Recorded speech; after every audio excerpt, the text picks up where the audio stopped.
how to recover your US bank username. Hi everyone and welcome back to our channel. Today we are providing you with a simple step-by-step guide that we can follow for that, and we should be able to do it. So let's just dive right into the video and get started. So we can directly go to the usbank.com website, which is this one right here, and this is our following interface that we'll be finding. We can usually look out for the login option in the top right corner. Otherwise, here we have this section of account login in our main home page dashboard as well. So if you want to basically reset our username or recover it within this login dashboard, we can easily find an option called forgot username or password that we can click on, and then we can follow the process to reset it. So go to this next page and here we go. So first of all, what we can do is we can enter up our email address or our phone number linked to our account usually.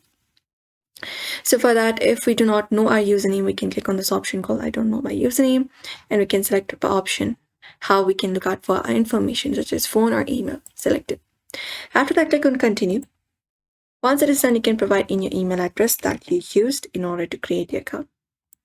After that is done, you just need to click on this option called continue. After that, you need to enter the last 4 digits of your SSN, which is a social security number. So go ahead and enter up your social security number, last digits, and click on continue. After that is done, what we need to do is we need to verify our identity. So here, basically go ahead and verify your identity. You need to enter the code sent to your email address or the phone number, and your email, your username will be shown or sent to you. It's very easy. You can just go and access your registered phone or email and your SSN last 4 digits.